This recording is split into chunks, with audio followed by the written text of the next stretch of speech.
कहानी की शुरुआत। ये प्रेम कहानी नहीं है, ये चेतावनी है। कुछ मुलाकातें जिंदगी बदलने नहीं आती, वे जिंदगी तोड़ने आती हैं। ये कहानी किसी हीरो और हीरोइन की नहीं है।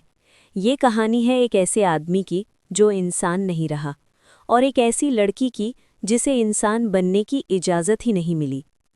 जब आग और बर्फ टकराते हैं तो कुछ भी सुरक्षित नहीं रहता, और जब कोई राक्षस किसी मासूम को देख ले तो सवाल ये नहीं होता कि प्यार होगा या नहीं, सवाल ये होता है कौन बचेगा। दो जिंदगियां थीं, अलग अलग दुनिया, अलग अलग दर्द। एक ने दुनिया को डराना सीख लिया, दूसरी ने खुद को दबाना, और यही उनकी सबसे खतरनाक समानता थी। राहुल अरविंद देसाई, वो आदमी जिसे दर्द ने बनाया। उसे खून से नहीं, दया से डर लगता है। राहुल देसाई अचानक नहीं आया, वो धीरे धीरे बना। हर मार ने उसे सख्त किया, हर चुप्पी ने उसे निर्दयी। वो उन लोगों में से है जो रोना भूल जाते हैं पर याद रखना नहीं। 26 साल की उम्र में वो शहर का सबसे खामोश ताकतवर आदमी है। वो आवाज़ नहीं उठाता, वो किस्मत बदल देता है। उसकी आंखों में अंधेरा नहीं है, वहाँ भावनाएं दफन हैं। वो प्रेम नहीं चाहता, वो नियंत्रण चाहता है। और सबसे ज़्यादा वो खुद से डरता है, क्योंकि कहीं वो अपने पिता जैसा न बन जाए। अनाया रणविजय मल्होत्रा, वो लड़की जिसे चुप रहना सिखाया गया। वो कमज़ोर नहीं थी, वो बस कभी आज़ाद नहीं रही। अनाया मल्होत्रा शोर नहीं है, वो एक ठहरी हुई सांस है। 21 साल की उम्र में उसने सब कुछ सीख लिया, कैसे मुस्कुराना है, कैसे सहना है, और कैसे खुद को पीछे रखना है। वो सपने देखती है, लेकिन चोरी छुपे। कविताएं पढ़ती है, क्योंकि उनमें वो सब लिखा होता है जो वो कह नहीं पाती। वो प्रेम से डरती नहीं, वो प्रेम से उम्मीद रखती है, और यही उसे तोड़ सकता है। जहां कहानी सच में शुरू होती है। राहुल देसाई अनाया से मिलने वाला नहीं था, और अनाया किसी राक्षस से प्रेम करने के लिए नहीं बनी थी। लेकिन कुछ कहानियां इजाज़त नहीं मांगती, वे बस हो जाती हैं। और जब ये दो जिंदगियां टकराएंगी तो कोई भी पहले जैसा नहीं रहेगा। कभी कभी पहली मुलाकात इंट्रोडक्शन नहीं होती, वो एक पहचान होती है जिसके लिए तुम्हारी सोल तैयारी नहीं होती। सुबह का वक्त था, मंदिर शांत था, खाली नहीं, बस धीमा, पवित्र, और ऐसा जैसे हर आवाज़ अंदर आते ही अपने आप नरम हो जाती हो। ऊपर पुराने पीपल के पेड़ खड़े थे, हवा उनकी पत्तियों के बीच से गुजरती, हल्की सी सरसराहट पूरे आंगन में घुमा रही थी। मंगलवार था, हवा हल्के से घी की महक से भरी थी। ताज़े गेंदे के फूलों की खुशबू, अगरबत्ती का पतला घूमता हुआ धुआं, ये सब मिलकर मंदिर के अंदर एक अलग ही सुकून बना रहे थे। पुराने पत्थर के इस मंदिर के भीतर शिवलिंग पर ठंडा दूध चढ़ा हुआ था। चारों तरफ ताज़े हरे बेलपत्र रखे थे। उसका आधार अभी भी अभिषेक के पानी से नम था, जैसे अभी अभी किसी ने बहुत प्यार से पूजा खत्म की हो। मंदिर के बाहर की दुनिया शोर और पॉलिटिक्स से भरी थी, न्यूज़, झगड़े, पावर गेम्स, स्लोगन्स। लेकिन इन पत्थर की दीवारों के बीच टाइम जैसे धीरे धीरे चल रहा था, और वो पहले से वहीं थी। वो आंगन के एक कोने में अकेली बैठी थी, इनर सैंक्टम से बस कुछ ही कदम दूर। उसकी पीठ बिल्कुल सीधी, आंखें बंद, सफ़ेद सूती सूट और हल्का सा सफ़ेद दुपट्टा उसके सिर पर ऐसे पड़ा था जैसे खामोशी की चादर हो। उसके होंठ हल्के हल्के हिल रहे थे, कोई जोर जोर से मंत्र नहीं, कोई ड्रामा नहीं, बस सरेंडर की धीमी लय जो शायद सिर्फ महादेव सुन पा रहे थे। पुजारी की पत्नी अक्सर कहती थी, ये वैसी लड़की है जिसे भगवान खुद बचाते हैं जब लोग नहीं बचाते। लेकिन अनाया को इस बात पर पूरा भरोसा नहीं था। वो यहाँ आशीर्वाद मांगने नहीं आती थी, वो यहाँ आती थी थोड़ा सा सुकून लेने, ऐसी खामोशी के लिए जो दिल को चोट न पहुँचाए, ऐसी थोड़ी सी आज़ादी के लिए जो कम से कम अगली ड्यूटीज़ शुरू होने से पहले उसे 1 घंटा अपने लिए दे दे। उसने हथेलियाँ जोड़कर धीरे से अपना माथा ठंडे पत्थर पर रख दिया। उसे 1 सेकंड के लिए वो इस दुनिया से गायब हो गई। न मल्होत्रा सर की बेटी, न परफेक्ट लड़की, न किसी की रिस्पॉन्सिबिलिटी, बस वो और उसका भगवान। शहर का खामोश शैतान। कुछ मिनट बाद वो आया। उसकी कार मंदिर की पहाड़ी वाली सड़क के किनारे रुक गई। हमेशा की तरह पहले उसके सिक्योरिटी वाले उतरे, चारों तरफ देखना शुरू किया, लेकिन राहुल ने बस हाथ से हल्का सा इशारा किया, वहीं रहो, आगे मैं अकेला जाऊंगा। कोई उसके साथ सीढ़ियों तक नहीं आया। उसने चुपचाप अपनी शूज़ उतारी, शर्ट की स्लीव्स थोड़ा ऊपर मोड़ी और लंबी पत्थर की सीढ़ियां दो दो करके चढ़ना शुरू कर दिया। इस शहर के लिए राहुल पैसे की दुनिया का भूत था, लोगों के लिए खामोश शैतान। स्कैंडल उसे छू नहीं पाता था, गॉसिप में उसका नाम रेयरली आता था। लोग उससे इसलिए डरते थे क्योंकि उन्हें उसके बारे में सिर्फ उतना ही पता था जितना वो उन्हें जानने देता था। लेकिन यहाँ महादेव के सामने ये सब बेकार था। ये उसका रिचुअल था, उसकी अपनी ली हुई कसम।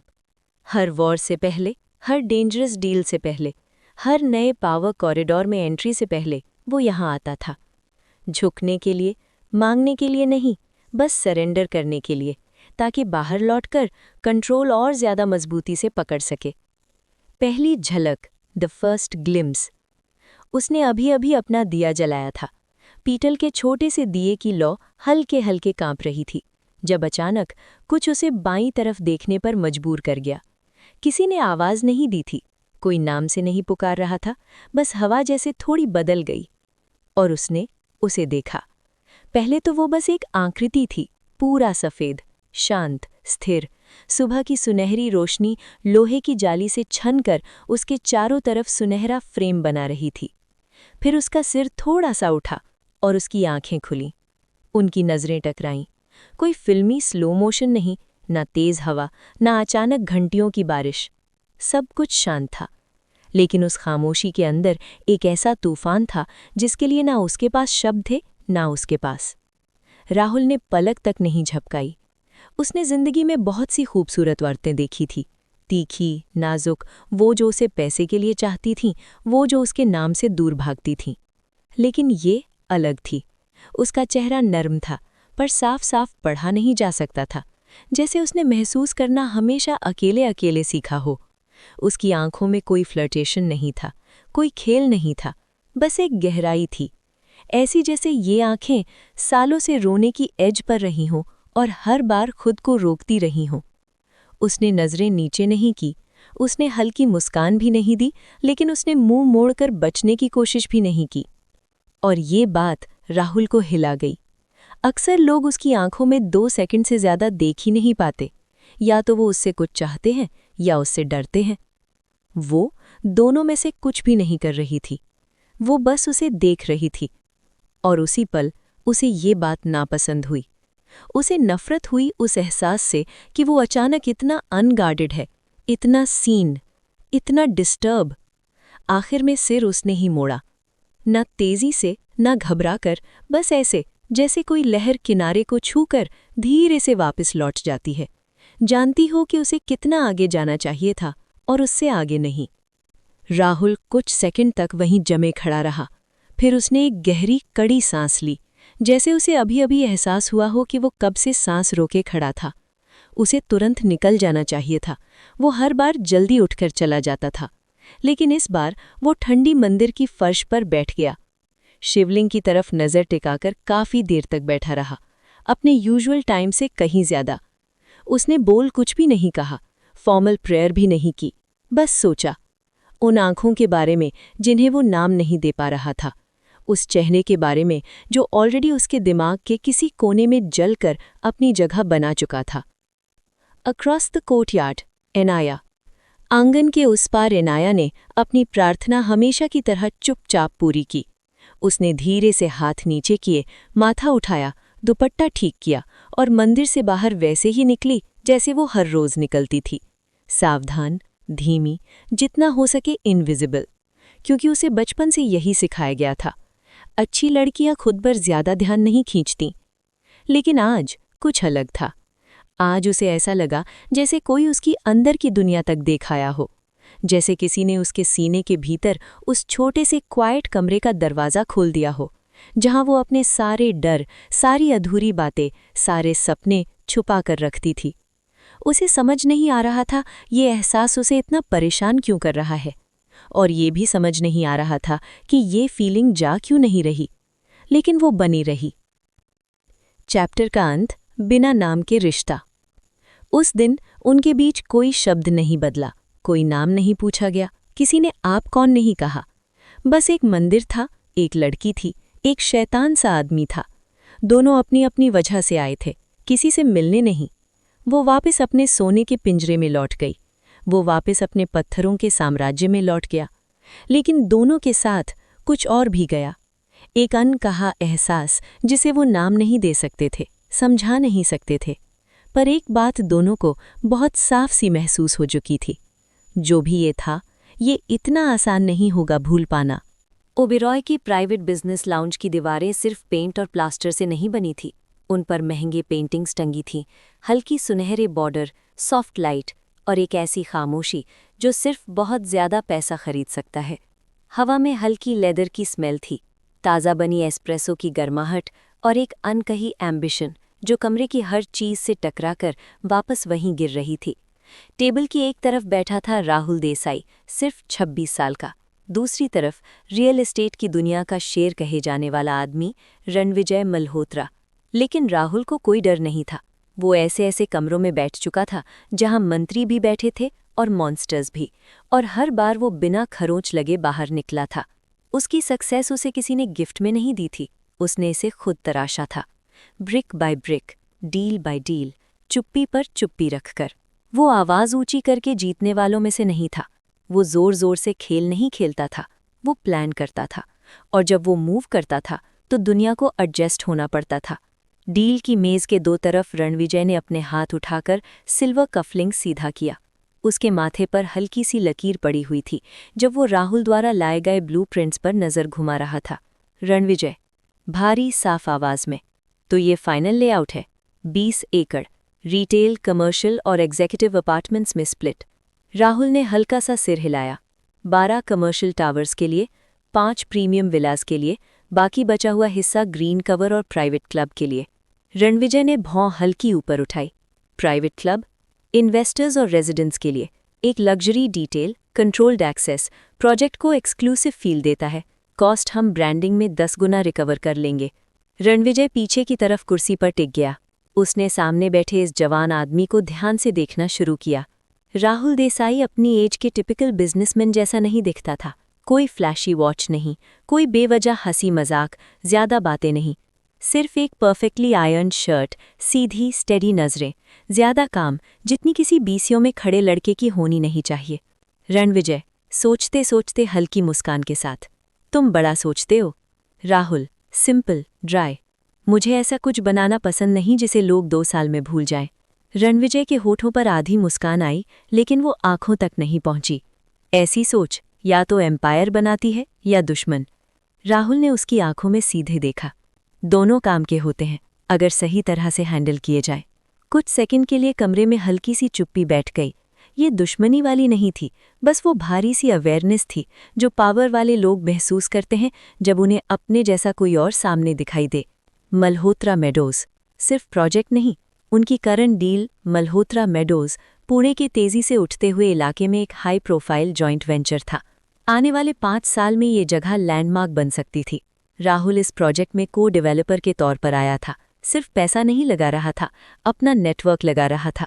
Foreign investors, back channel approvals, media में सही समय पर सही खबरें, ये सब वो चीज़ें थी जिन्हें रणविजय हमेशा पसंद नहीं करता, लेकिन अक्सर मजबूरी में इस्तेमाल करना पड़ता था।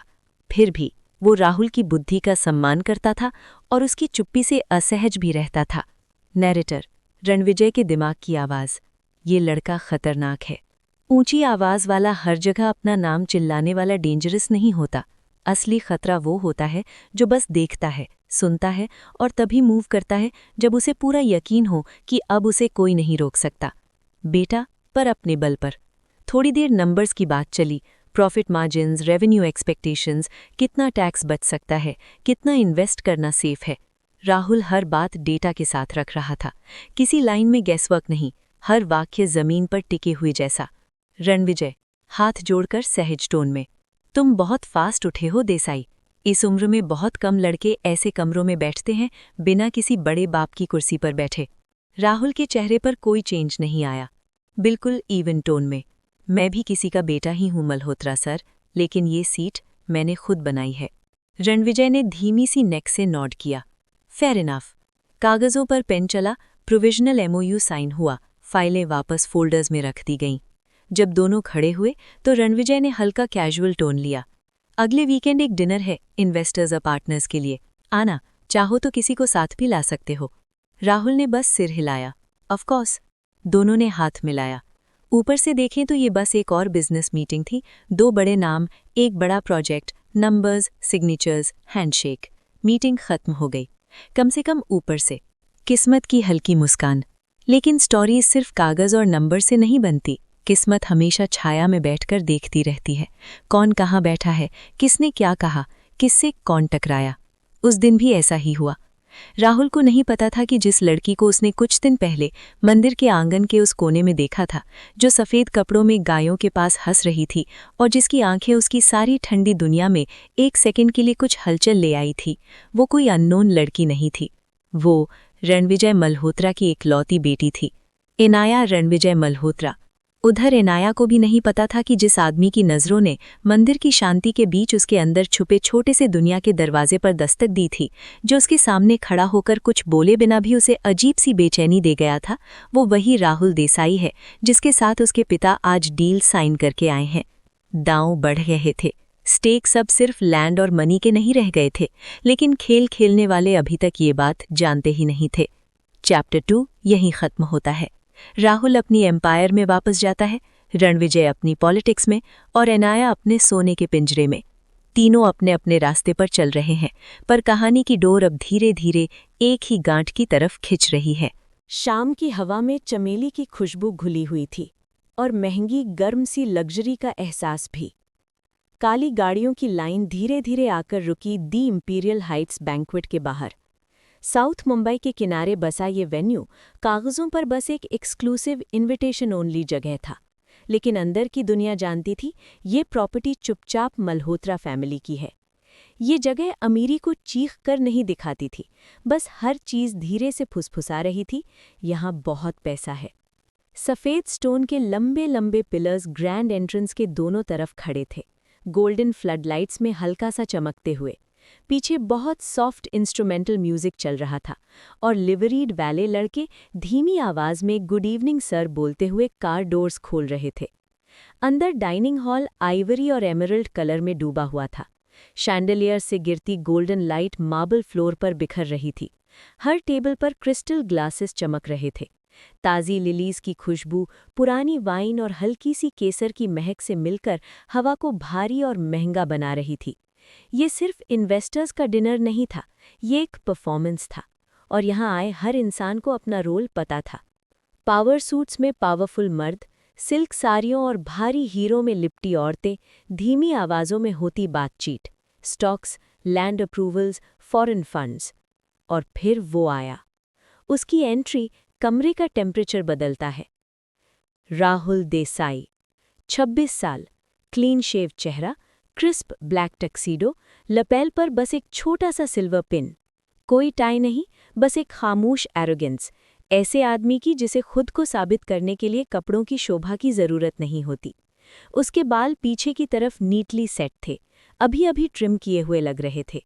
उसके बारे में एक भी चीज़ रश्ड या अनश्योर नहीं दिखती थी। वो ऐसे चल रहा था जैसे टाइम उसके लिए एडजस्ट होता हो, जैसे उसे ऑलरेडी पता हो ये रात क्या देने वाली है और कौन कौन खुद चलकर उसके सामने आएगा। 2 दुबई इन्वेस्टर से हाथ मिलाया, एक मिनिस्टर के नेफ्यू को हल्का सा सिर हिलाकर ग्रीट किया। वो कहीं ज्यादा देर नहीं रुका। राहुल देसाई कभी लिंगर नहीं करता था। वो आता था, काम करता था और निकल जाता था, जब तक उसकी नज़र किसी पर अटक न जाए। किसी पर नहीं, उस पर। द गर्ल इन वाइट, दूर वाले कोने की हलचल। हॉल के सबसे दूर वाले कॉर्नर में वाइन ग्लासे से भरी केबल के पास वो खड़ी थी, और कई सालों में पहली बार राहुल अपने ही दिमाग की आवाज़ कुछ सेकंड के लिए भूल गया। इनाया मल्होत्रा। उसने सफ़ेद साड़ी पहनी थी, कोई भारी काम नहीं, कोई शिमर नहीं, बस साफ चांदनी जैसी सॉफ्ट वाइट जो उसकी कमर और कंधों पर बहुत नरमी से लिपटी हुई थी। स्लीवलेस सिंपल ब्लाउज जिससे उसके कॉलरबोन की हल्की कर्व और उसके लंबे हाथों की एलिगेंस दिख रही थी। बाकी औरतों की तरह उसके बाल किसी टाइट बन में बंधे नहीं थे। उसके बाल खुले सॉफ्ट वेव्स में उसकी पीठ पर गिर रहे थे, कुछ लटें कान के पीछे टिकी हुई, कुछ जिद्दी सी चेहरे के पास। ऐसा लग रहा था जैसे ये लड़की इस जगह के नियमों का हिस्सा भी है और कहीं ना कहीं उनसे बाहर भी खड़ी है। उसकी आंखों में सॉफ्टनेस थी, लेकिन वो सॉफ्टनेस कमजोरी नहीं थी। उसमें कुछ अनटच्ड, कुछ सेक्रेड सा था। वो किसी को इम्प्रेस करने के लिए नहीं सजी थी, फिर भी वो अपनी सिंप्लिसिटी में ही खतरनाक लग रही थी, अनइंटेंशनली, बिना कोशिश किए। किसी ने शायद उसके पास हल्का सा मजाक किया। वो हंसी, वही हंसी जो राहुल ने मंदिर के कोर्टयार्ड में सुनी थी, हल्की, जेंटल, इतनी साफ कि उसके अंदर की सारी गंदगी पर एक पल के लिए पर्दा डाल दे। राहुल की उंगलियां उसके शैंपेन ग्लास पर कस गईं। वो उसका नाम नहीं जानता था, अभी तक नहीं, लेकिन वही अनसेटलिंग खिंचाव फिर से उठने लगा, जैसे उसे उसके पास जाकर कुछ पूछना नहीं, बस खड़े होकर उसकी खामोशी को सुनना हो। पावर की बातें, माइंड कहीं और। उसी समय पीछे से आवाज आई, मिस्टर देसाई। राहुल हल्का सा चौंका, नजर हटी, सांस बराबर की, चेहरा फिर से कंट्रोल में लिया। दूर से रणविजय मल्होत्रा 2 उम्रदराज सूट पहने मर्दों के साथ उसकी तरफ आ रहा था। राहुल ने ग्लास सीधा पकड़ा, फॉर्मल मुस्कान चेहरे पर लाई। राहुल, याद है, ये मिस्टर सेन और मिस्टर तलवार। Rahul, of course. टेलीकॉम और हॉस्पिटैलिटी चीफ्स, हम पहले भी मिल चुके हैं। मिस्टर सेन, हल्की तारीफ के साथ। Impressive memory mister Desai. Rahul ने हल्की सी स्माइल दी, सिर हिलाया, कुछ फॉर्मल लाइंस बोली, लेकिन उसका दिमाग फिर से ड्रिफ्ट कर गया, दूर कॉर्नर में खड़ी वाइट साड़ी वाली लड़की की तरफ।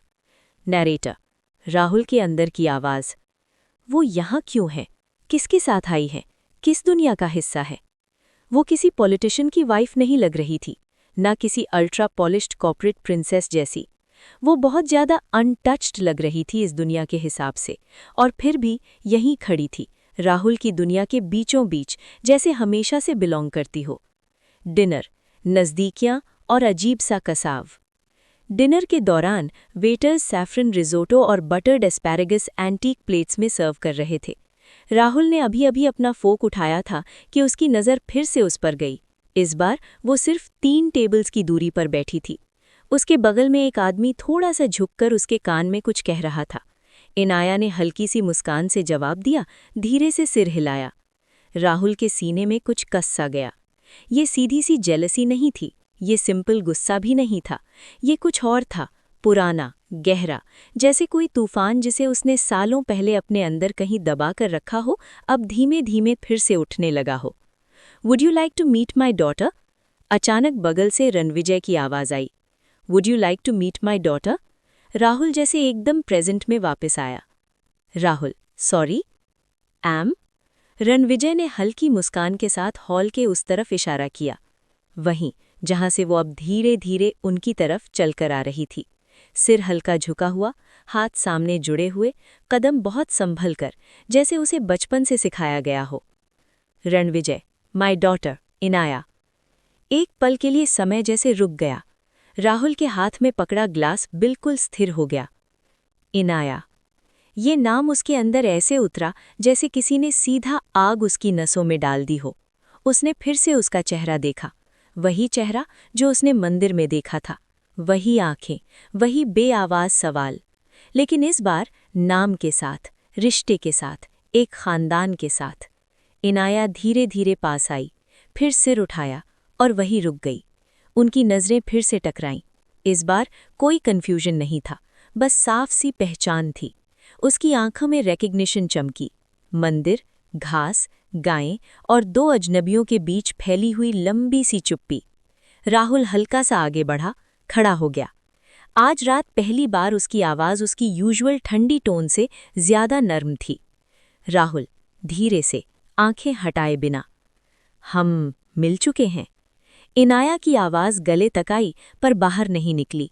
उसका गला हल्का सा हिला, जैसे उसने अनसुने शब्द निगल लिए हों। उसने बस एक छोटा सा सिर हिलाया। इनाया, बहुत धीमे से, जी। रणविजय मुस्कुरा रहा था, बिल्कुल अनजान कि उसके सामने कितनी डेंजरस लाइनें खिंच चुकी हैं। रणविजय नॉर्मल टोन में, हो सकता है मंदिर में मिले हो तुम दोनों, ये अक्सर पास वाले टेम्पल में चली जाती है। राहुल ने कोई जवाब नहीं दिया, क्योंकि उसके अंदर कुछ टूटा भी था और शायद कुछ हील भी हो रहा था। वो खुद डिसाइड नहीं कर पा रहा था, उसे बस एक बात बहुत साफ पता चल चुकी थी। अब वो लड़की सिर्फ उसकी यादों की द गर्ल इन वाइट नहीं रही, अब उसका नाम है, और वो नाम उस आदमी के घर से जुड़ा है जिसने अभी अभी उसके साथ मल्टी करोड़ डील साइन की है। नरेटर धीमे से, आखिरी लाइन। किस्मत ने रेखाएं खींच दी हैं, अब ख्वाहिशें उन रेखाओं को धुंधला करना शुरू करेंगी। खामोशी, यही चीज थी जिसके पास हर रात के अंत में राहुल देसाई लौटता था, और उसे यही पसंद था। उसका पेंट हाउस अरेबियन सी के ऊपर फैली हुई रोशनी को देखता हुआ वैसा ही बना था जैसा उसका दिमाग, क्वाइट, कोल्ड, एफिशिएंट। कांच की दीवारें, पॉलिश्ड लकड़ी, कुछ भी एक्स्ट्रा नहीं, ना कोई बिखराव, ना शोर, ना एहसास। पर आज कुछ उसके साथ अंदर तक चला आया था, कुछ नाजुक, कुछ मुलायम। एक सफ़ेद साड़ी, एक ऐसी मुस्कान के साथ जिसे वो पूरा पढ़ नहीं पाया था। रात का घर और दिमाग में एक नाम। उसने ब्लैक शर्ट का कॉलर ढीला किया, बार से स्कॉच निकाली, गिलास में बर्फ डाली और कांच की दीवार के पास रखी चेयर पर आकर बैठ गया। नीचे शहर की लाइट्स ऐसे ब्लिंक कर रही थीं जैसे कुछ बोलना चाहती हों, लेकिन राहुल आज उन्हें सुन नहीं रहा था।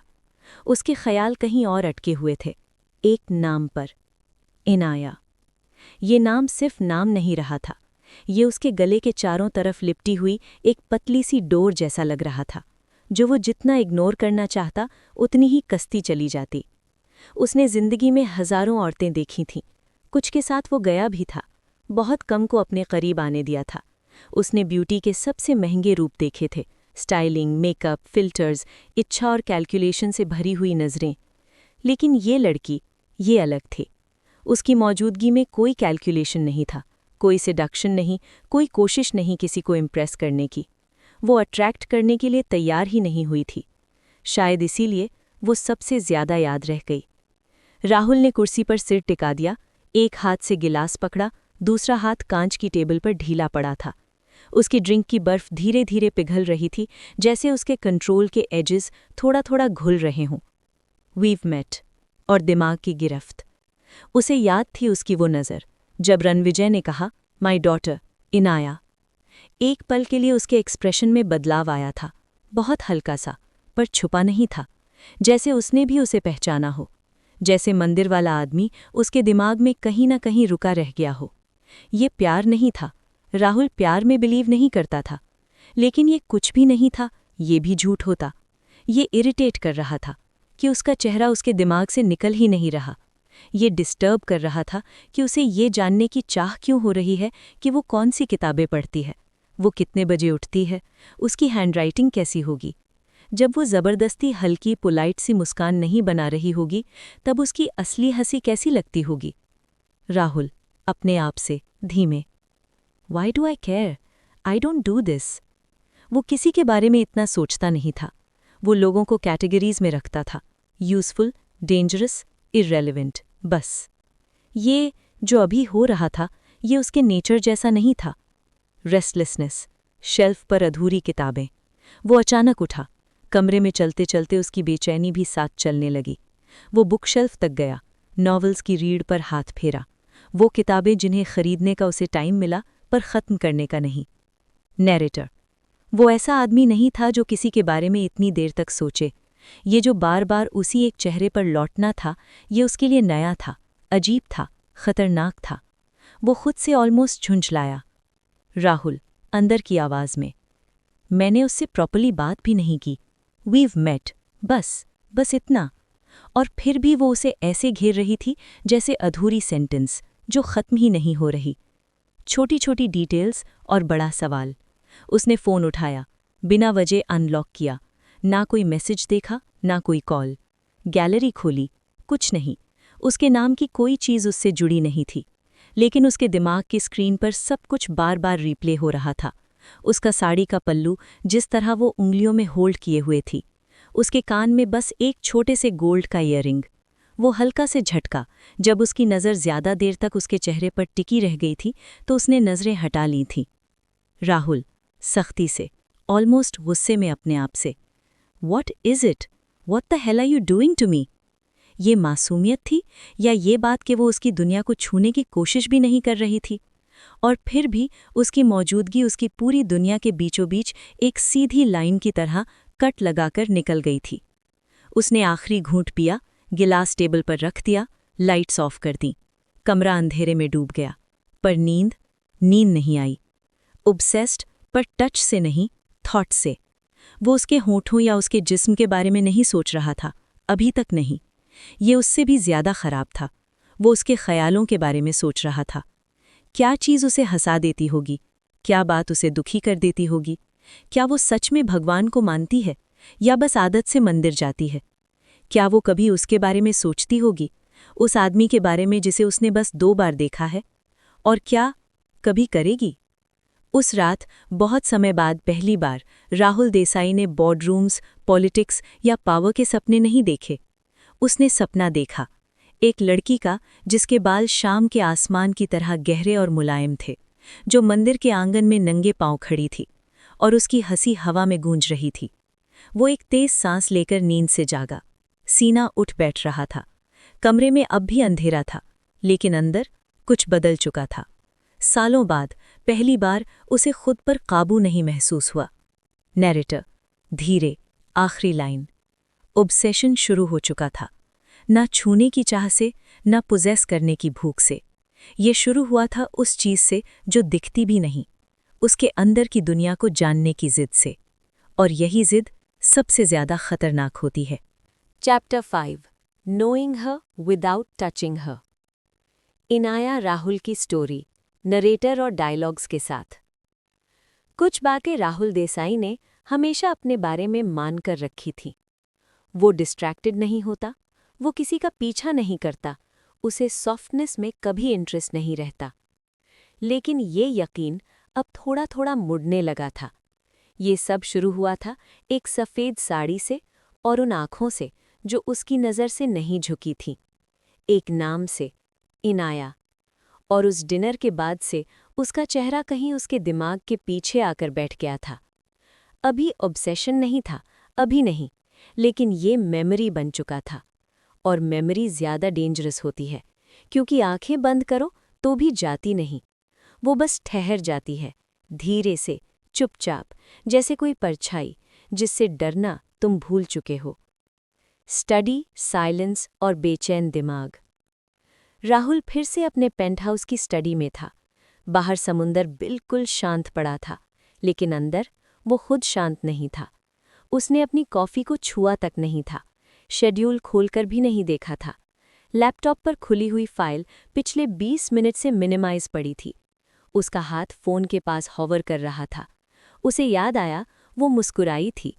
उसके लिए नहीं, उसकी तरफ देखकर नहीं, लेकिन फिर भी वो मुस्कान उसे पर्सनल लगी थी, और यही बात उसे परेशान कर रही थी। आधी रात के बाद का वक्त था जब उसने आखिरकार कॉल किया। राहुल। ईशान। दूसरी तरफ उसका सबसे भरोसेमंद आदमी था, कम बोलने वाला, लेकिन काम में कभी गलती न करने वाला। ईशान। Yes sir. राहुल, धीमे साफ शब्दों में। Her name is Inaya Malhotra. सब कुछ पता करो, चुपचाप, न मेरा नाम आए न मल्होत्रास का। Ishaan. Understood sir. How deep? Rahul कुछ पल चुप रहा, फिर बोला, एवरीथिंग। एक फाइल 6 घंटे और धड़कन का सच। 6 घंटे भी नहीं लगे। सुबह 6:17 पर राहुल के फ़ोन में एक एन्क्रिप्टेड फाइल आई। उसने उसे खोला, सांस नॉर्मल रखने की कोशिश की, चेहरा काम, उंगलियां स्टेडी, पर उसकी पल्स उससे झूठ नहीं बोल रही थी।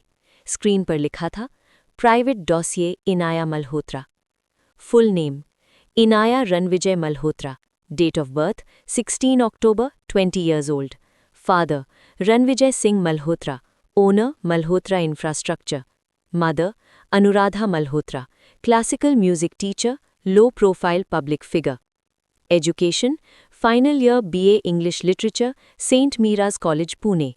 Achievements, All India classical dance competition first place 2021, 2 national youth magazines में short stories published, campus poetry club member, Divya Darpan women's shelter के लिए चैरिटी वर्क जिसकी फंडिंग चुपचाप अनुराधा संभालती है। रूटीन एंड पर्सनल हैबिट्स पिछले 4 महीने। सुबह 8:10 पर कॉलेज के लिए निकलती है, 1:30 तक वापस घर। Friday and Sunday dance practice, हफ्ते में 2 बार पुराने शहर के टेम्पल में वॉलंटियर, ज़्यादातर ट्यूसडे और सैटरडे। कोई सोशल मीडिया नहीं, कोई मेल फ्रेंड्स, कोई नॉन रोमांटिक लिंक नहीं। सबसे करीब बचपन की दोस्त मीरा शर्मा। घर बड़ा हेरिटेज बंगलो, बनियन ट्रीज से घिरा हुआ, हाई सिक्योरिटी, 3 गार्ड्स, 12 कैमरे। फोटोज अटैच्ड, कॉलेज यूनिफॉर्म में पेड़ के नीचे बैठकर किताब पढ़ती हुई, स्टेज पर क्लासिकल डांस के बीच में, मंदिर के कोर्टयार्ड में हंसते हुए गायों को तुलसी पकड़ा रही है, अपनी माँ के साथ विमेंस अवेयरनेस कार्यक्रम में बैठी हुई, टेरेस पर अकेली, बाल हवा में उड़ रहे हैं, चेहरे पर धूप, उसे अंदाज़ा भी नहीं कि कोई उसे दूर से ऑब्जर्व कर रहा है। राहुल उस आखिरी फोटो पर अटक गया। उसने बिना सोचे जूम किया। वो कैमरे की तरफ देख भी नहीं रही थी, वो पोज नहीं दे रही थी, वो बस जी रही थी, मासूम, बिना गार्ड के, बिना किसी लेयर के। उसके सीने में हल्का सा कसाव आया। ये क्या था? ये लस्ट नहीं था, वो खूबसूरत औरतों को पहले भी देख चुका था। ये लव नहीं था, वो उस पर यकीन ही नहीं करता था। ये कुछ और था, एक खिंचाव, एक ग्रेविटी, एक खामोशी जो उसके अंदर सालों से थी और अब बस उसी के आने से डिस्टर्ब हो रही थी। उसे ये पसंद नहीं आया, फिर भी वो फाइल बंद नहीं कर पाया। उसकी दुनिया, डिसिप्लिन, आर्ट और दूरी। नीचे स्क्रॉल करते हुए उसे अनुराधा के बारे में पढ़ने मिला। क्लासिकल सर्कल्स में वाइडली रिस्पेक्टेड, लेकिन पॉलिटिक्स से हमेशा दूर रखी गई। सॉफ्ट स्पोकन, ट्रेडिशनल, अपनी बेटी के लिए खास तौर पर प्रोटेक्टिव। उनका घर एक पुराना बहुत बड़ा बंगलो, चारों तरफ बरगद के पेड़, अंदर डिसिप्लिन, संगीत, कविता और विरासत वाली वैल्यूज़। राहुल ने कोशिश की उसकी रोज़ की ज़िंदगी इमेजिन करने की। सुबह मंदिर की घंटियों से उठना, माँ के साथ चाय, पिता अखबार चुपचाप पढ़ते हुए, डांस प्रैक्टिस का समय, उसकी डायरी या नोटबुक्स जहाँ वो पोएम्स लिखती होगी जो शायद किसी को कभी नहीं दिखाती। अचानक उसके दिमाग में एक अजीब सा ख्याल आया। उसे उसकी हैंडराइटिंग देखनी है। इतना स्पेसिफिक, इतना छोटा सा थॉट, फिर भी इतना गहरा कि उसे खुद पर गुस्सा आ गया। उसने फाइल बंद कर दी, लेकिन उसका दिमाग बंद नहीं हुआ, पानी की तरह मार्बल में दरार ढूंढती हुई। वो उसकी दुनिया का हिस्सा नहीं थी, न क्लब्स में, न लेट नाइट डील्स में, न उस जगह में जहाँ प्यार एक करेंसी होता है और भरोसा कमजोरी। फिर भी उसकी मौजूदगी उसके अंदर तक घुस चुकी थी, न तेजी से, न शोर से, बस धीरे धीरे, जैसे पानी मार्बल के बीच की बहुत पतली सी दरार ढूंढकर अंदर उतर जाता है। राहुल कांच की दीवार के पास आकर खड़ा हो गया, नंगे पैर ठंडी फ्लोर पर, सूरज को शहर के ऊपर चढ़ते हुए देखता रहा। राहुल, बहुत धीमे, खुद से, आई डोंट वॉन्ट हर। लेकिन उसे खुद नहीं पता था वो किससे झूठ बोल रहा था, क्योंकि अब वो उसके बारे में लगभग सब कुछ जान चुका था, सिवाय एक बात के, उसका हाथ पकड़ने पर कैसा महसूस होगा, उसकी आवाज़ जब उसका नाम लेगी तो कैसी लगेगी, वो उससे डरेगी या उसके खिलाफ खड़े होने की हिम्मत रखेगी। डेली अपडेट्स और किताबें। राहुल वापस डेस्क तक चला गया, फ़ोन उठाया, नंबर डायल किया। ईशान। Yes sir. राहुल ने आवाज़ स्टेडी रखी पर धीमी। आज से डेली अपडेट्स चाहिए, पर कोई शैडो नहीं। उसे कभी महसूस नहीं होना चाहिए कि कोई उसे देख रहा है। She must not feel watched. Ishaan. Understood sir. Rahul ने थोड़ी देर चुप रहकर एक और बात जोड़ी। और एक काम और, उसने कॉलेज लाइब्रेरी से अब तक जितनी किताबें इशू की हैं, मुझे उनकी लिस्ट चाहिए, सबकी। कॉल कट गया। वो प्यार में नहीं था, लेकिन कुछ शुरू हो चुका था, और अब वो रुकने वाला नहीं था। चैप्टर 6। एक जिंदगी नर्म चीजों से बनी थी। अनाया मल्होत्रा की दुनिया नर्म सुबहों से बनी थी। चंदन की हल्की सी महक, ऐसी खामोशी जो टूटने की जिद नहीं करती, बस साथ बैठ जाती है। उसके घर के बाहर की दुनिया धुएं, हॉर्न और भाग दौड़ से भरी थी। अम्बिशन चिल्लाता था, इमारतें आसमान को निगलती थीं, लेकिन उसके घर की चाहर दीवारी के अंदर वक्त अलग तरह से चलता था, धीरे, सांसों की तरह, जैसे किसी ने उसे समझा दिया हो कि अगर वो ज्यादा तेज भागा तो पुरानी यादें उठ जाएंगी। वो भी ऐसे ही जीना सीख गई थी, सावधानी से, चुपचाप, लगभग ऐसे जैसे वो कोशिश ही कर रही हो कि उसके कदमों के निशान कहीं न दिखें। मॉर्निंग्स, धूप, सांस और याद। वो रोज अलार्म से पहले उठ जाती थी, जरूरत से नहीं, आदत से नहीं। उसका शरीर सूरज को घड़ी से ज्यादा बेहतर पहचानता था। आंख खुलने के बाद वो कुछ पल वैसे ही सीधी लेटी रहती, आंखें छत पर, कमरे में आती हल्की सुबह की रोशनी पीच रंग के पर्दों से छनकर फर्श पर गिर रही होती। उसका कमरा सूखे हुए मोगरे की खुशबू और पुरानी किताबों के पन्नों जैसी महक से भरा था, जैसे कोई पुरानी याद जिसमें आवाज़ तो नहीं पर मौजूदगी बहुत गहरी हो। वो धीरे से बिस्तर के किनारे बैठती, शॉल कंधों पर डालती और खिड़की के पास बने छोटे से पूजा कोने तक चली जाती। कोई ऊंचे मंत्र नहीं, कोई लंबी सूची नहीं मांगों की, बस चुप बैठना, आंखें बंद, दोनों हथेलियां आपस में लगी हुईं। उनकी गर्मी उसके हाथों को याद दिलाती कि वो अभी जिंदा है। ये पूजा से ज्यादा एक याद थी कि वो कौन थी, उससे पहले कि दुनिया उसे बताती कि उसे क्या बनना है। किचन, चाय, इलायची और माँ की नज़र। नीचे रसोई में मिल्क उबलने और इलायची की खुशबू पहले से फैली होती। उसकी माँ, अनुराधा मल्होत्रा, चूल्हे के पास एक फीकी सी कॉटन साड़ी में, ढीली चोटी बांधे, कोई पुराना सा गाना गुनगुना रही होती, जिसे अनाया पहचान नहीं पाती। उसने कभी पूछा नहीं, ये गाना कहाँ से आया। शायद वो वक्त जब अनाया पैदा भी नहीं हुई थी, शायद माँ के उस हिस्से से जो आज भी पूरी तरह सिर्फ संगीत का है। माँ कप उसके आगे सरकाती, धीरे से कहती, आज चाय धीरे धीरे पीना, तू इन दिनों बहुत जल्दी में लगती है। अनाया हल्का सा मुस्कुरा देती। ऐसा है क्या? अनुराधा देखती हुई। हाँ, तेरे कदमों की आवाज़ भी बेचैन लगने लगी है। ये वही चीज़ें थीं जो सिर्फ उसकी माँ नोटिस कर पाती थीं। उसकी चुप्पी में छुपी थकान, उसकी सांसों में छुपी हैवीनेस, उसके वाक्य के बीच आने वाला छोटा सा विराम। माँ सब देखती थी, पर लगभग कुछ भी जुबान पर नहीं लाती थी। उसके पिता, प्यार पर दीवारों वाला। टेबल के दूसरे सिरे पर रणविजय मल्होत्रा अखबार को बिल्कुल बराबर 3 फोल्ड करके रखे ब्लैक टी की चुस्की लेते हुए बैठे होते। सुबह ज्यादा बात नहीं करते। अनाया कमरे में आती तो बस हल्का सा सिर उठाते, एक छोटा सा नॉड, बस इतना ही। उनकी नज़र में एक साथ गर्व भी होता और एक अजीब सी सावधानी भी। वो उसे प्यार करते थे, ये अनाया को पता था, लेकिन ये प्यार गार्डेड था। ऐसा प्यार जो डरता था कि दुनिया का थोड़ी ज्यादा हवा कहीं उसे तोड़ न दे, कि बहुत ज्यादा आज़ादी कहीं उसे उनकी पकड़ से दूर न कर दे। वो उनसे बहस नहीं करती थी, लेकिन कभी कभी जब वो बहुत जल्दी नजरें मोड़ लेते तो उसके अंदर एक छोटा सा सवाल उठता, क्या वो मुझे सच में अपनी बेटी की तरह देखते हैं या किसी ऐसी चीज की तरह जिसे वो दुनिया से बचाकर रखना चाहते हैं, यहां तक कि उससे खुद से भी। कॉलेज, भीड़ में नहीं, याद में रह जाने वाली लड़की। रोज सुबह 8:10 पर एक सफ़ेद सेडान उसके लिए आ जाती। शांत ड्राइवर, टिंटेड विंडोज, बाहर की भागती शहर की जिंदगी। कभी कभी वो सिर खिड़की से टिकाकर बाहर देखती, लोग भागते, झगड़ते, हंसते, किसी चीज के पीछे दौड़ते हुए।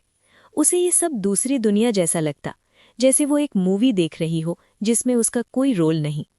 सेंट मीराज कॉलेज में वो किताबें सीने से लगाकर चलती। वो लड़की नहीं थी जिसे सब घूरते रहें। वो लड़की थी जिसका चेहरा लोगों को उसके चले जाने के बाद याद आता। उसकी चुप्पी, उसकी स्टेडी नज़र, कोई तेज आवाज नहीं, लेकिन उसकी बात दिमाग में टिक जाती, जैसे कोई पोयम जिसे आप पूरा समझ नहीं पाए फिर भी भूल नहीं पा रहे। उसे वर्ड से प्यार था, उन्हें ज्यादा बोलने के लिए नहीं, उनके अंदर रहने के लिए। उसे वो पोएम सबसे ज्यादा पसंद थीं जो राइम नहीं करती थीं। वो अपनी किताबों के मार्जिन्स में लिखती, छोटी छोटी बातें, छोटे छोटे एहसास, कभी पूरी कहानी नहीं, क्योंकि वो नहीं चाहती थी कि कोई उसे पूरी तरह पढ़ सके। उसकी सबसे करीबी दोस्त मीरा हमेशा उसे चिढ़ाती, तू ऐसे चलती क्यों है जैसे धरती पर कदम रखने से डरती हो? डरती नहीं हूं, बस कोशिश करती हूं कि कहीं किसी पवित्र चीज पर पैर न पड़ जाए। इवनिंग्स, पायल, थकान और दूसरी वाली वो। शाम तक वो वापस घर होती, सलवार कमीज बदलकर कॉटन कुर्ती में, बाल ऊपर बांधकर नंगे पांव पीछे बने डांस स्टूडियो में चली जाती। कोई कैमरा नहीं, कोई ऑडियंस नहीं, कोई तालियां नहीं, बस वो खामोशी और उसके शरीर के भीतर बसा हुआ रिधम। कत्थक उसके साथ 5 साल की उम्र से था। वो नाचती थी किसी को दिखाने के लिए नहीं, सांस लेने के लिए। उसकी पाजेब की छन छन पुराने सीक्रेट्स जैसी लगती। उसके हाथ ऐसे चलते जैसे हवा पानी पर लकीरें खींच रही हो। जब उसकी नज़र मिरर से मिलती तो उसे अपने ही अंदर एक ऐसी लड़की दिखती जिसे वो पूरी तरह पहचानती भी नहीं थी, और फिर भी जिससे वो सबसे ज्यादा जुड़ी हुई थी। नाइट, बैल्कनी, पेंसिल और अधूरी बातें। रात के खाने के बाद वो टेरेस पर चली जाती। न मेकअप, न ज्यादा बातें, न कोई मास्क, बस वो ठंडी सीमेंट की फ्लोर, घुटनों के पास बाहें लपेटे, आसमान को ऐसे देखती जैसे उसमें कोई जवाब लिखा हो जो अभी दिखाई नहीं दे रहा। उसकी गोद में हमेशा उसकी जर्नल होती। वो पेन नहीं, सिर्फ पेंसिल से लिखती, क्योंकि वो उतना मिटा देती थी जितना लिखती थी। उस रात उसने कुछ लाइनें लिखीं। कुछ लोग अपने अंदर तूफान लेकर चलते हैं, मुझे लगता है मैं एक धीमी सी चुभन लेकर चलती हूँ। अभी तक नहीं समझ पाई उसे क्या चाहिए। फिर उसने रुककर एक और बात लिखी। कल रात पार्टी में एक आदमी था। मैंने उसे ज्यादा देर तक नहीं देखा, लेकिन पहली बार लगा जैसे किसी ने सच में मुझे देखा हो। खतरे जैसा नहीं, बस बहुत गहरा। कुछ देर बाद, क्या गलत है अगर किसी अजनबी की खामोशी उसके चेहरे से ज्यादा याद रह जाए? उसे नहीं पता था कि जिस अजनबी की खामोशी वो याद कर रही थी, वो आदमी अभी उसी शहर में बैठा हुआ उसके हर छोटे से छोटे डिटेल इकट्ठा कर रहा था। उसका नाम, उसकी आदतें, उसके मंदिर जाने का वक्त, उसकी किताबें, यहाँ तक कि उसे कौन सी खिड़की के पास बैठना पसंद है। एक आदमी जो मासूमियत पर यकीन नहीं करता था, अब उसी की मासूमियत के बारे में सोचना बंद नहीं कर पा रहा था। ऐसे ये सब होते हुए भी फिलहाल वो सुरक्षित थी। अभी तक कोई हाथ उस तक नहीं पहुंचा था। वो अब भी तारों के नीचे बैठकर अपनी पेंसिल से लकीरें खींच रही थी, अपनी दुनिया को नरमी से पकड़े हुए थी। लेकिन उसके आसपास की हवा का स्वाद थोड़ा थोड़ा बदल चुका था। उसे अब तक एहसास नहीं था, पर वो धीरे धीरे एक ऐसे तूफान के बीच में केंद्र बन चुकी थी जो अभी गरजता नहीं था, बस दूर से खामोश खड़ा उसे देख रहा था। बारिश अभी अभी रुकी थी। मुंबई की हवा में गीली सड़कों की मिट्टी, नए धुले पत्तों की हरियाली और कुछ अनकहा सा घुला हुआ था। कोरेगांव पार्क की एक शांत सी गली में एक छोटी सी केक शॉप थी, लेस्युक्रे, हिडन मिनिमल। 2 दुकानों के बीच छुपी हुई, एक बुटीक बुक स्टोर और एक पुरानी सी फार्मेसी के बीच। ये वो जगह थी जो अटेंशन के लिए चिल्लाती नहीं थी, जैसे वो ग्लास के इस पार। एनाया कांच के काउंटर के सामने खड़ी थी, नजरें एक चॉकलेट ट्रफल केक पर टिकी हुईं, उंगलियां उसकी स्लीव्स के किनारे से खेल रही थी। आज वो ना मंदिर वाली लड़की लग रही थी, ना पार्टी वाली गर्ल इन वाइट, बस एक सिंपल सी थकी हुई लड़की। Soft olive green cotton top, हल्का लूज, क्रीम स्ट्रेट पैंट्स में टक इन हुई, स्लीव्स कोहनी तक मुड़ी हुई, पैरों में साधारण सी फ्लैट सैंडल्स, बाल ढीले से बन में बंधे, कुछ लटें निकलकर उसके गालों से टकरा रही थी। ना काजल, ना गहने, बस हल्की थकान और अंदर की वो खामोशी जिसे वो खुद भी शब्द नहीं दे पाती थी। वो यहाँ एक ही वजह से आई थी, खुद को थोड़ा बेहतर महसूस कराने। आज का दिन भारी था। माँ की तबीयत ठीक नहीं थी, पिता हमेशा की तरह थोड़ा दूर, थोड़ा चुप। कॉलेज भी आज कुछ ज्यादा तेज, ज्यादा भरा हुआ लगा था। और न जाने क्यों आज उठते ही उसे एक ऐसी कमी महसूस हुई जिसका नाम वो खुद नहीं रख पाई थी। तो वो यहाँ आ गई, अकेली, चुपचाप, केक खरीदने, जैसे चीनी उसके दुख से बात कर पाएगी। उसे पता नहीं चला कि उसके पीछे कब एक आदमी अंदर आया। उसे उसके कदमों का वजन महसूस नहीं हुआ। उसे ये नहीं दिखा कि जैसे ही उस आदमी की नज़र उस पर पड़ी, उसकी आंखों में हल्की सी पहचान चमक गई। लेकिन उसने सब देखा। राहुल देसाई, वो जो यहाँ उसके लिए नहीं आया था। आज राहुल उसके लिए यहाँ नहीं आया था। कम से कम उसने अपने आप से यही कहा था। उसकी एक अंडर कंस्ट्रक्शन रिटेल प्रॉपर्टी बस 2 इमारत छोड़कर बन रही थी। वो साइट इंस्पेक्शन के लिए आया था, अनअनाउंस्ड, जैसे वो हमेशा करता है। लेकिन किस्मत के पास हमेशा एक और स्क्रिप्ट होती है। वो उसके सामने ऐसे खड़ी थी जैसे इस पल की फ्रेम में पहले से ही पेंट की गई हो। उसे खुद नहीं पता था कि वो किसी की कहानी के सेंटर में खड़ी है। वो बस थी, शांत, बेपरवाह, सच्ची। उसे अभी तक उसकी मौजूदगी का एहसास नहीं हुआ था। उसका प्रोफाइल हल्का सा घूमकर काउंटर की तरफ था जब उसने बेकर से पूछा, एनाया धीमी थकी सी आवाज में, आज कुछ कम मीठा है आपके पास? शायद डार्क चॉकलेट? उसकी आवाज लो थी, सॉफ्ट थी, दुखी नहीं, बस थकी हुई। राहुल के अंदर कहीं बहुत पुराना, बहुत स्थिर पड़ा हिस्सा हल्का सा हिल गया। वो वहीं खड़ा रहा जब तक उसने पेमेंट कर ली। और फिर मंदिर, पार्टी और उसके कमरे की अंधेरी रातों में उसके नाम को फुसफुसाने के बाद आज पहली बार उसने सीधे उसे एड्रेस किया। पहला सीधा सामना, केक, बारिश और ब्लंट ऑनेस्टी। राहुल, धीरे आगे बढ़ते हुए। Good choice. एनाया अचानक मुड़ी, चौंक कर, पर डरी नहीं। उसने ऊपर देखा, कुछ सेकंड उसके चेहरे को पहचानने की कोशिश की और फिर हल्के से बोली, आप उस डिनर में थे?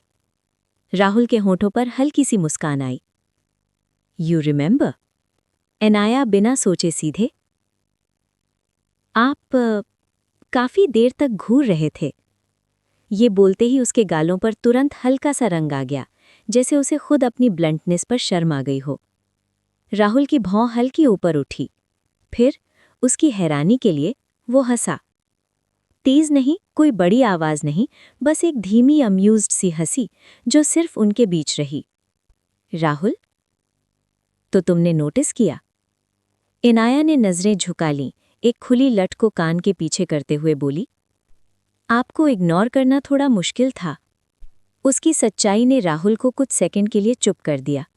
ये बोल्ड इसलिए नहीं थी क्योंकि वो फ्लर्ट कर रही थी, ये डेंजरस इसलिए थी क्योंकि इसमें कोई फिल्टर नहीं था। वो कुछ बनने की कोशिश नहीं कर रही थी, वो बस खुद थी। एक ऐसे आदमी के लिए जिसने सारी जिंदगी मास्क पहने चेहरों को देखा था, ये बात किसी भी खूबसूरती से ज्यादा हिला देने वाली थी। थोड़ी देर की चुप्पी के बाद उसने पूछा, यहाँ क्या करने आई हो? एनाया, छोटा सा बॉक्स उठाकर, केक लेने, मुझे केक पसंद है। राहुल, अकेले? एनाया, ऐसे बेहतर होता है, कोई आखिरी बाइट छीनने की कोशिश नहीं करता।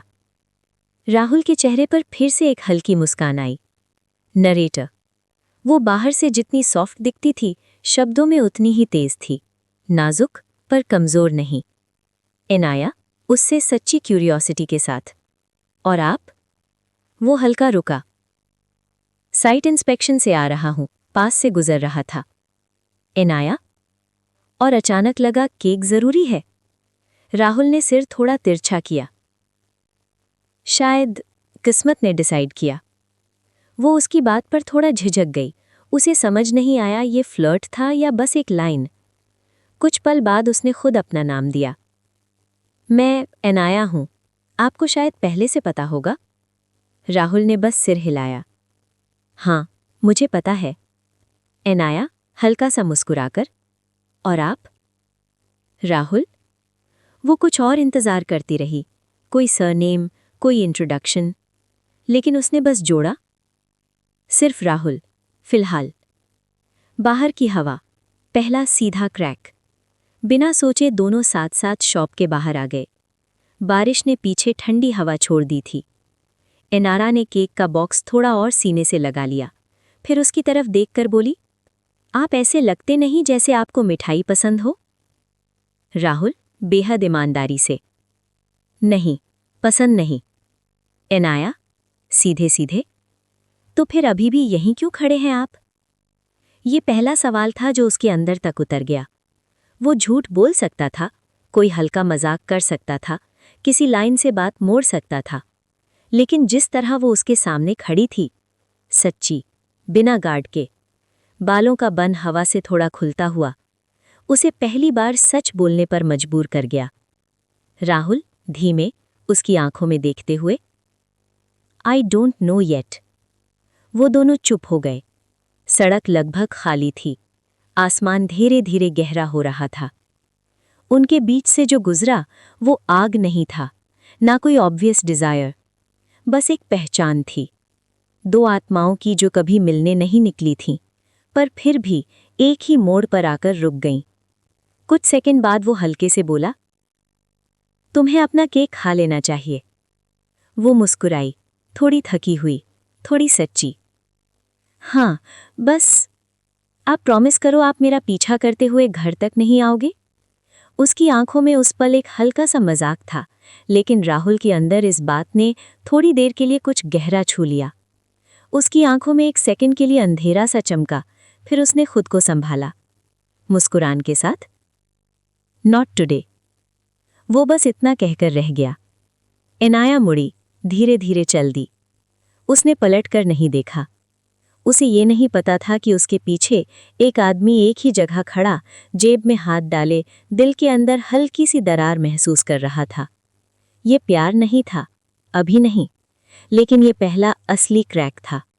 और राहुल देसाई जैसे आदमी के लिए दरारें ही ऑब्सेशन बनने की शुरुआत होती हैं। Chapter 8, smoke behind the glass. 32वें फ्लोर का कॉन्फ्रेंस रूम। कांच की दीवारें, स्टील की ठंडी फिटिंग्स, मार्बल का फर्श। हर कदम की आवाज़ ऐसे गूंजती थी जैसे कोई छुपी हुई धमकी हो। नीचे, कांच के पार, मुंबई बादलों के नीचे एक विशाल जानवर की तरह फैली थी, हिलती, चमकती, कभी पूरी तरह काबू में ना आने वाली। अंदर, दो मर्द आमने सामने बैठे थे, राहुल देसाई, रणविजय सिंह मल्होत्रा, और बीच में एक कॉन्ट्रैक्ट। द डील, अब साझेदारी नहीं, शतरंज। 2 साल से ये लोग साथ में बिजनेस कर रहे थे। लग्जरी रेजिडेंशियल टाउनशिप, लोनावला के पास 40 एकड़ में फैला हुआ project. Desai group, foreign investment, architecture और ग्लोबल ब्रांडिंग देख रहा था। Malhotra infrastructure, land, raw material और गवर्नमेंट परमिट्स का मालिक था। प्रॉफिट का हिस्सा 60 राहुल, 40 रणविजय। अभी तक सब साफ सुथरा चल रहा था, अब नहीं था। रणविजय ने अखबार से नहीं, सीधे राहुल की आंखों में देखते हुए कहा, रणविजय, आवाज काम पर धार वाली, तुमने 3rd फेज आगे बढ़ा दिया बिना मुझे इन्फॉर्म किए। आज वो चाकोल ग्रे बंदगाला में था, उंगलियों में भारी रिंग्स और आंखें ठंडी सर्दियों के पत्थर जैसी। राहुल कुर्सी पर हल्का पीछे झुका, ब्लैक सूट, शर्ट का ऊपर का बटन खुला, घड़ी की चमक साफ। उसने पलक तक नहीं झपकी। राहुल, क्योंकि ऐसे डिसीजंस के लिए मुझे हर बार अनुमति लेने की जरूरत नहीं जो मेरे कैपिटल को बचाते हैं। रणविजय, हम पार्टनर्स हैं देसाई। राहुल, बिल्कुल सपाट। पार्टनर्स डेवलपमेंट रोके नहीं सिर्फ इसलिए क्योंकि कुछ सेंटिमेंटल जमीनें छोड़नी है, वो बिजनेस के लिए बुरा होता है। वो था दबी हुई तलवार। राहुल ने डेवलपमेंट उस एरिया में तेज कर दिया था जिसे रणविजय ने काफी समय से बचाकर रखा था। कहता था ये जमीन कल्चरल है, टेम्पल के लिए है, पेड़ों के लिए है। लेकिन राहुल ने इस स्टोरी के पीछे की असल बात देख ली थी। ये जमीन मंदिर या पेड़ों के लिए नहीं थी, ये जमीन पावर के लिए थी। टावर्स बनेंगे, लोग आएंगे, जो भी उस जगह को पवित्र बताएगा उसकी इज्जत बढ़ेगी। किसका नाम लिया जाएगा, किसकी तस्वीर दीवार पर लगेगी, कौन भगवान के नाम के साथ अपना नाम जोड़ पाएगा। रणविजय, आवाज और ठंडी होकर, तुमने लाइन क्रॉस की है। राहुल के होठों पर धीमी अंधेरी मुस्कान आई। राहुल, लाइन मैंने बनाई थी। कमरा चुप हो गया। 2 मर्द, दोनों अपने अपने तरीके के राक्षस। एक जिसकी जड़ें सियासत और पुराने रुतबे में थी, दूसरा जो खुद को खून, स्ट्रैटेजी और खामोश चालों से बनाकर यहाँ तक लाया था। हिडन थ्रेट, पार्टनर से ज्यादा दुश्मन के करीब। थोड़ी देर बाद रणविजय ने फिर वार किया। रणविजय, सुना है तुम्हारे लोग अर्बन कमिश्नर से मिले हैं प्राइवेट में। राहुल ने इनकार करने की जहमत भी नहीं की। राहुल, कभी कभी काम ज्यादा तेजी से होता है जब कुछ नाम डिस्कशन से बाहर रखे जाएं। रणविजय, मतलब मेरा नाम। राहुल की नज़र ज़रा भी नहीं हिली। मतलब ट्रेडिशन, दुनिया अब सेंटिमेंट पर नहीं चलती, साइलेंस पर चलती है, स्पीड पर, लेवरेज पर। एक सेकंड के लिए रणविजय की आंखों में कुछ और कड़क, कुछ पुराना सा चमका। राहुल ने वो चमक देख ली और उतनी ही ठंडक से वो वापस दे दी। अब ये पार्टनर्स नहीं थे, ये दो लिपटे हुए सांप थे जो बस पहली वार के इंतजार में थे। अंडर द सर्फेस, बाप, बेटा और नाम। रणविजय खड़ा हुआ, अपने कोट को सीधा किया। रणविजय, याद रखो देसाई, इस शहर में तुम्हारी एंट्री आसान मैंने की थी। तुम्हारे पिता के पास ये सुविधा नहीं थी। ये एक साफ सा तमाचा था, उसे उसके ओरिजिन की याद दिलाने वाला, उस बाप की जो राजनीति के बिना नीचे ही रह गया था और उस बेटे की जिसने बिना सरनेम के अपना एम्पायर खड़ा किया था। राहुल भी खड़ा हो गया, सीधा, चुपचाप। राहुल, बहुत सॉफ्ट पर सीधा बार। और आपको याद होना चाहिए मल्होत्रा सर कि मुझे आपका नाम अगले 10 साल की सिटी प्लान से मिटाने में ज्यादा वक्त नहीं लगेगा। दोनों के चेहरे पर मुस्कान थी, पर कमरा जल रहा था। टेबल पर रखा कॉन्ट्रैक्ट अब भी अनटच्ड पड़ा था। जब रणविजय बाहर जाने के लिए मुड़ा, राहुल की आवाज़ उसके पीछे से आई। आपको जो आपका है उसे बचाकर रखना चाहिए मिस्टर मल्होत्रा। रणविजय रुका, धीरे से पलटा। क्या तुम मेरी कंपनी को थ्रेट कर रहे हो? राहुल की मुस्कान आंखों तक नहीं पहुंची। मैं थ्रेट नहीं करता, मैं बस तैयारी करता हूं। बाहर डैमेज कंट्रोल नहीं, पहले डर। बाहर ग्लास डोर्स के पास ईशान खड़ा था, राहुल का राइट हैंड। जैसे ही डोर्स बंद हुए वो आगे बढ़ा। डैमेज कंट्रोल शुरू करूं? राहुल की नज़र अभी भी स्काईलाइन पर थी। नहीं, पहले उसे थोड़ा घबराने दो। ईशान, और अगर उसने रिटेलिएट किया तो? राहुल के जबड़े की मसल हल्की सी कसी। तो पार्टनरशिप खत्म कर देंगे, शांत तरीके से, बिना खून खराबे के। और उसके बाद जो कुछ भी वो छोड़ देगा, हम उसी पर अपना शहर बना लेंगे। उसके शब्द बर्फ की तरह साफ थे, तेज, ठंडे, काटने वाले। लेकिन उस सारी कैलकुलेटेड क्रूरता के नीचे कुछ और भी था। केक शॉप वाली लड़की की याद, बारिश के बाद वाली गली, उसके हाथ में छोटा सा बॉक्स, वो हंसी जो हथियार नहीं बन सकती थी, वो आंखें जो अभी तक उससे नहीं डरती थीं, कम से कम अभी तक नहीं। और वो सच जो रणविजय अभी नहीं जानता था। जिस आदमी से वो अपनी एम्पायर बचाने की कोशिश कर रहा था, वही आदमी धीरे धीरे उसकी बेटी की दुनिया के चारों तरफ अपनी नज़र बिछा चुका था। अब ये बिजनेस नहीं रहा था, ये जंग थी। और राहुल देसाई सिर्फ उसके लिए तैयार नहीं हो रहा था, वो उसे खुद डिज़ाइन कर रहा था। रात के 2:12 हुए थे। स्टडी में हल्की सी रोशनी, कांच की दीवार के उस पार शहर जुगनुओं जैसा चमक रहा था। उसकी स्लीव्स मुड़ी हुई थीं, फोन स्पीकर पर था, उंगलियां मेज पर धीमी धीमी लय में चल रही थी, जैसे किसी काउंटडाउन की टिक टिक। दूसरी तरफ से ईशान की आवाज़ आई। ईशान, इनो कॉन्ट्रैक्टर्स आज पीछे हट गए। मल्होत्रा इंफ्रा अगला डेडलाइन मिस करेगा, बोर्ड में पैनिक है।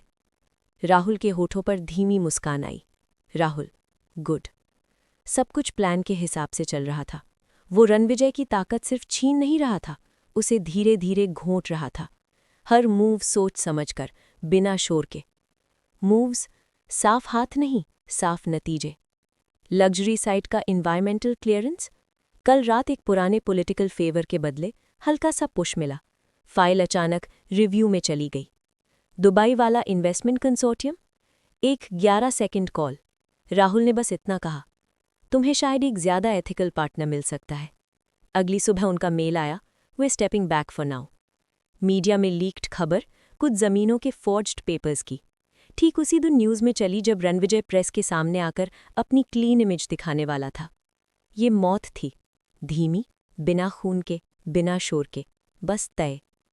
राहुल कुर्सी पर पीछे झुका, आंखों में नफरत से भी ज्यादा ठंडा कुछ था।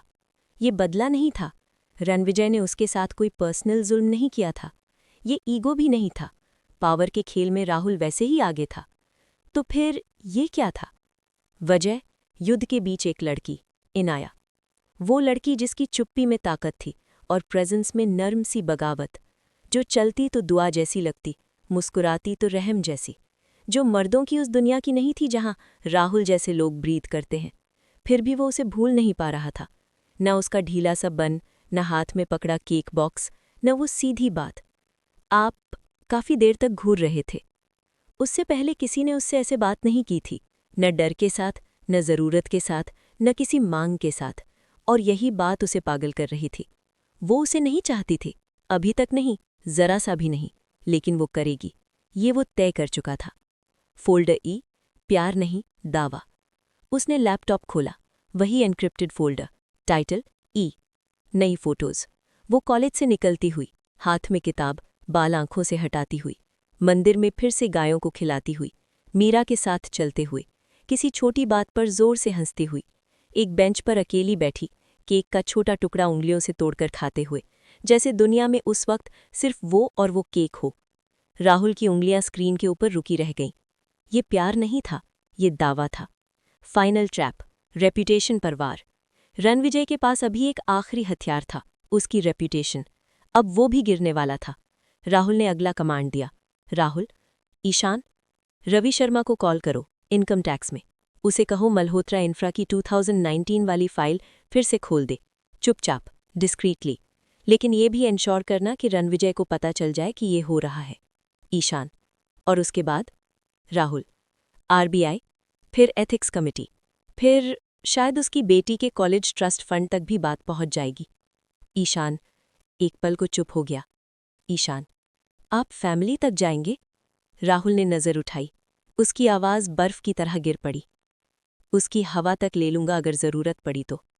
क्योंकि आखिर में जब एक आदमी अपना एम्पायर खो देता है, अपनी पावर, अपनी आवाज़, तो उसके पास बस एक ही चीज़ बचती है, उसकी बेटी। और राहुल उस पल का इंतज़ार कर रहा था, जब रणविजय टूटा हुआ, हार चुका, उसके पास आएगा और राहुल को बस इतना कहना होगा, उसे मेरे हवाले कर दो। न प्यार, न प्रपोजल, न शादी, बस सरेंडर। अंधेरा, ऑब्सेशन की असली एनाटमी। लेकिन फाइल्स और ऑर्डर्स के बीच एक पल ऐसा आया जब राहुल रुका। उसने आंखें बंद की, उसकी आवाज़ इमेजिन की। जब उसे सच्चाई पता चलेगी तो वो क्या कहेगी? क्या वो उससे नफरत करेगी? क्या वो उससे डरेगी? क्या वो भाग जाएगी? और अगर वो भागी तो क्या वो उसके पीछे जाएगा? क्या वो उसे कहीं बंद करके रखेगा, सिर्फ इसलिए कि वो उसकी रहे? जवाब ने उसे खुद डरा दिया, क्योंकि जवाब नहीं था। ये अब सिर्फ प्लान नहीं रहा था, ये ज़रूरत बन चुका था। एक ऐसी भूख जो लॉजिक, मोरालिटी और कॉन्सिक्वेंस सबको खा जाती थी। राहुल देसाई अब खेल नहीं खेल रहा था, वो एक बलि तैयार कर रहा था। और जिस आदमी की कुर्बानी दी जा रही थी, उसे अभी तक ये भी नहीं पता था कि युद्ध शुरू हो चुका है। सालों बाद पहली बार रणविजय मल्होत्रा ने खुद को बेबस महसूस किया। बाहर दुनिया के सामने नहीं, मीडिया के कैमरों के सामने वो अब भी शेर की तरह चलता था, सूट में, काम, हल्की मुस्कान के साथ। लेकिन अंदर, अपने प्राइवेट स्टडी की पुरानी लकड़ी की बंद दरवाज़ों के पीछे, ज़मीन उसके पैरों के नीचे से धीरे धीरे खिसक रही थी। वो कितने भी फ़ोन कर ले, किसी से भी हाथ मिला ले, कुछ काम नहीं कर रहा था। पहला वार, कॉन्ट्रैक्टर्स। शुरुआत हुई कॉन्ट्रैक्टर्स से। तीनों ने एक ही हफ्ते में अपने हाथ खींच लिए। कागज़ों पर रीजंस साफ लिखे थे, delays, safety concerns, uncomfortable investor pressure. उसके लिए ये सब बस एक ही शब्द था, बहाना। वो डर गए थे, किसी ने उनके कान में कुछ फुसफुसाया था, या शायद उन्हें कुछ दिखा दिया गया था जो उन्हें दिखना नहीं चाहिए था। दूसरा वार, मीडिया की फ्रंट पेज। फिर आया लीक। फ्रंट पेज पर हेडलाइंस, पुराने लैंड पेपर्स की ब्लरी फोटोज, साथ में फौजरी के इशारे। आर्टिकल्स इतने साफ लिखे गए थे, क्वेश्चंस इतनी सटीक जगह चुभ रहे थे, जैसे किसी ने कंपनी नहीं, उसे पढ़ा हो। उसके हर स्टेप, हर कनेक्शन, हर लूप होल। वो सीधा कमिश्नर के ऑफिस पहुंचा, वही आदमी जिसकी पॉलिटिकल सीढ़ियां उसने सालों से स्टडी रखी थीं। उसने अखबार टेबल पर पटका, रणविजय, तुम्हारा मुझ पर कर्ज है। कमिश्नर की आंखों में घबराहट थी। कमिश्नर धीमी आवाज में, है, लेकिन मैं ये नहीं रोक सकता, ये मेरे ऊपर से आ रहा है। रणविजय दांत भींचकर, कौन? कोई जवाब नहीं, बस नज़रें जो उससे मिल नहीं पा रही थीं। तीसरा वार, इनकम टैक्स। उस रात सबसे बड़ा वार हुआ, इनकम टैक्स। ऑफिस के बाहर सफ़ेद गाड़ियाँ, फाइलें क्वाइटली रीओपन। पुराने सालों की वो फाइल जो सिर्फ तब निकाली जाती है जब सिस्टम तुम्हें एक ख़ास तरह का मैसेज देना चाहता है। उस रात वो सो नहीं पाया, अपने बंगले की खिड़की के पास खड़े होकर मुंबई की जगमगाहट को दूर से देखता रहा। उसे सालों बाद ऐसा दबाव महसूस हो रहा था, सर्जिकल, सटीक और सबसे ज्यादा व्यक्तिगत। एम्पायर की दरारें, सब फोन बेअसर। उसने हर किसी को कॉल किया, यूनियन मिनिस्टर जिसकी इलेक्शन फंडिंग में उसका पैसा लगा था, पुलिस कमिश्नर का दामाद, थाने की वो रियल एस्टेट लॉबी जो उसके फेवर्स पर चलती थी, दुबई वाला वो डिप्लोमैट जिसके लिए उसने कभी काम निकलवाया था। कुछ नहीं, सभी के सुर एक जैसे थे, स्टॉल करना, टालना, देखते हैं कहना, और फिर पोलाइट चुप्पी। ये चुप्पी शब्दों से ज्यादा बोल रही थी। ये बिजनेस का सामान्य कोलैप्स नहीं था, ये कब्जा था। माइंड, नामों की लिस्ट और एक चेहरा। उस रात वो अपने स्टडी के अंधेरे में बैठा था, बस घड़ी की टिक टिक और उसके दिमाग में घूमते नाम, पुराने दुश्मन, पॉलिटिकल राइवल्स, किसी पुराने पार्टनर की बदला लेने की कोशिश। किसी के पास इतनी पकड़ नहीं थी, इतनी रीच नहीं थी, इतनी शांत, इतनी सोच समझकर अटैक करने की आदत नहीं थी। हर मूव उसके रिएक्शन से पहले रेडी, हर एग्जिट उसके देखने से पहले बंद। वो पीछे सोचने लगा, ये शुरू कहाँ से हुआ, कहाँ से स्टोरी पलटी, और अचानक एक मीटिंग आंखों के सामने आ खड़ी हुई। 32वें फ्लोर का बोर्डरूम, और सामने राहुल देसाई। उसने पहले तो खुद ही इस थॉट को झटक दिया। नहीं, राहुल एम्बिशियस था, हाँ, सख्त था, कैलकुलेटिव था, हाँ, उनमें फ्रिक्शन हुआ था, हाँ, लेकिन ये बहुत पर्सनल था, इतना पर्सनल कि उसकी रीढ़ में ठंडी लहर दौड़ गई, क्योंकि राहुल के पास इसे पर्सनल बनाने की कोई वजह नहीं होनी चाहिए थी, जब तक कि कॉल।